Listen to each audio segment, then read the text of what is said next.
Today we are on the second to last chapter, and this is such an important chapter, as all of them are.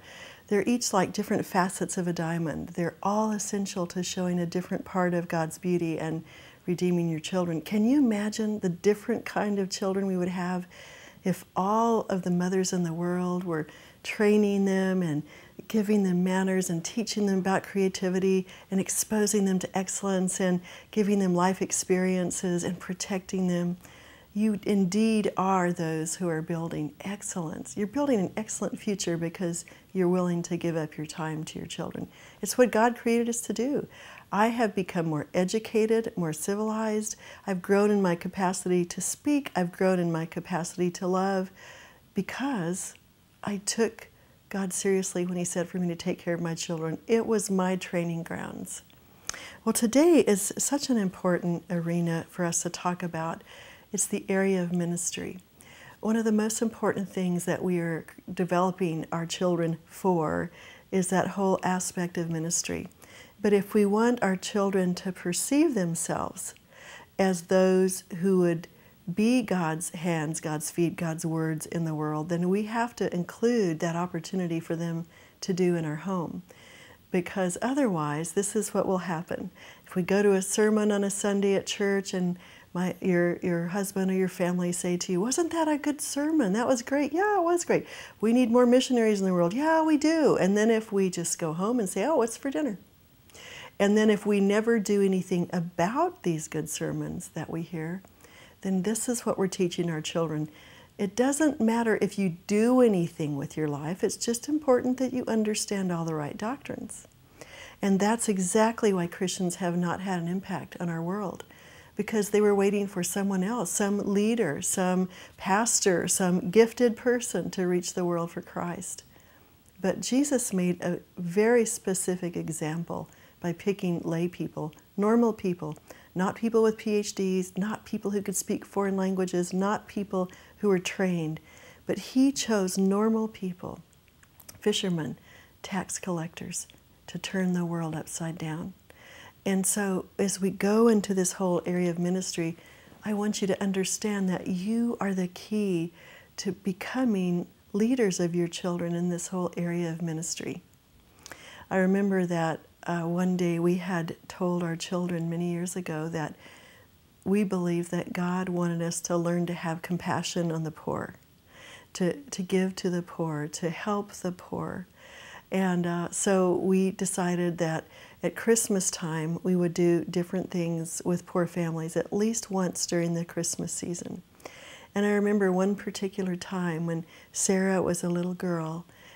Clay, my husband, is a songwriter and a singer, and so he said, "Would it be okay if I performed a special musical concert for the people in this homeless shelter?" And so the young man there said, "Of course." So we gathered all the people and they brought them into this special room, and some of our friends had made desserts and Sarah had helped to put the cookies on the plates, and she started watching all of these people come in, and she said, "Mommy, they don't have very clean clothes. Mommy, they look like they're really sad." And I told her, "Well, honey, these people don't have homes. They don't have the same wonderful things that God has allowed us to have right now." And her little girl heart started opening up. And so my husband sang, and then he ended with Christmas carols, and all of these people knew the Christmas carols. They sang together. And then afterwards, Sarah was just feeling for these people. She said, "Mommy, what helps them?" And I said, "Well, honey, they're very generous people who give money to this wonderful place where they provide homes, they provide a place they can eat, a place they can sleep, and a place of safety to protect them at nights." So Sarah said, "Do you think they would accept my gift, Mommy?" I said, "Oh, honey, they would be happy to have your gift. Someone has to pay for this food and this shelter that they have." So we went home, and Sarah had $1.27 in her little bank that she had as a 5-year-old, and she emptied the whole thing. She put it into an envelope, and she said, "This is for the people without homes." And she had me write it. She couldn't write it at the time. She was just little, learning to read. And so I put it in an envelope. And I got a call back from the director of the homeless shelter, And he said, would you please bring Sarah to one of our meals in the next few weeks? So I made an appointment with him, and I took Sarah over to him, and he said, are you Sarah Clarkson? And she said, yes, sir. And he said, well, Sarah, I want you to know that because of you, we were able to buy enough food tonight to serve all of these people in line, and they wanted to know if you would eat with them. And so Sarah went through the little line, and she got to eat with them, and this man got down eye to eye with her, and he said, Sarah, you have been a blessing of God to these people because you are willing to give your own money. Thank you, Sarah. God bless you for helping these people. Well, I'm telling you, this little event, this tiny little event of giving $1.27 to this homeless shelter where her daddy sang and made the people happy, ended up becoming for Sarah a picture of her compassion on other poor people. It says in Matthew 9, when Jesus looked out on the multitudes, he felt compassion for them. Compassion means to see their need and to feel their need in a way that you want to meet their need. And Jesus wants our children to look out with us over the fields of the harvest and feel compassion.